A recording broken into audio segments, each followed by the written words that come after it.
In the heart of a bustling rural in South Africa, Bergville, near the famous Drakensberg mountain, there lived a Sangoma named Mama Zola.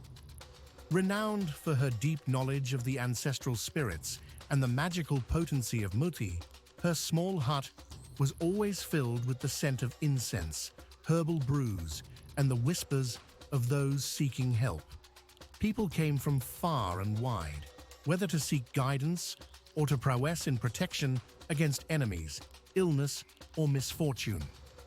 One afternoon, a young man named Thabo entered Mama Zola's hut, desperation etched across his face. Thabo was known as a local tough guy, always embroiled in conflicts with his rival, Jabu. The two had been at odds for months, and Thabo felt he had to put an end to it once and for all. Feeling vulnerable as he prepared for what he anticipated would be a life-or-death confrontation, he sought Mama Zola's expertise. "Mama Zola," he implored, "I need muti that will protect me from bullets. I cannot afford to lose this fight." With a deep breath, Mama Zola scrutinized him, reading the energy that enveloped him. She nodded and gathered a selection of herbs, bones, and protective charms. After performing a ritual, she handed him a small pouch filled with her carefully prepared muti, instructing him on how to carry it and how to invoke its protective powers. "This will shield you, Thabo," she assured him. "Trust in the spirits, and they will guard you in battle." Reassured by her words, Thabo left with renewed confidence. The next day, he confronted Jabu in a vacant lot notorious for its fights. Tensions were high, and after a few harsh words, the fight erupted into chaos. But the scuffle quickly escalated when Jabu produced a firearm, aiming it directly at Thabo. Thabo remembered Mama Zola's words, but felt fear take hold.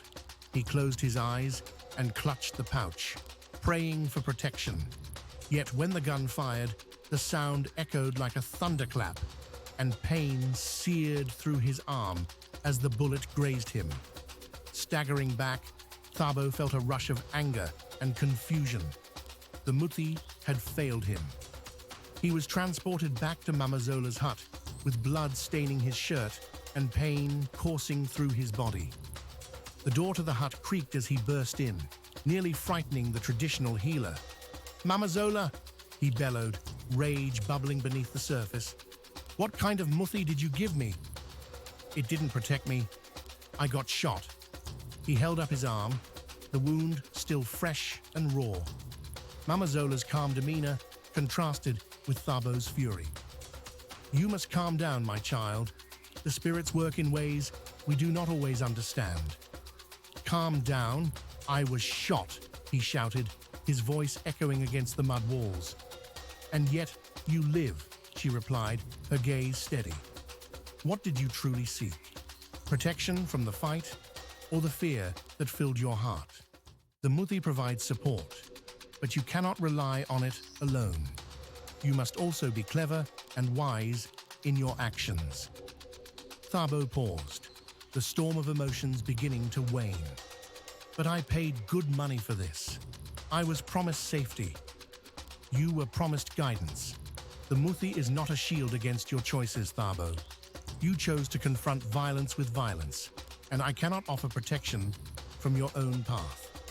His anger began to dissipate, replaced by a sense of understanding. He thought of his actions, of the way he had allowed his ego to drive him to seek a fight in the first place. Perhaps the real protection he needed was not from bullets, but from the anger that had blinded him. Mama Zola continued, "You must reflect on your life, on your choices.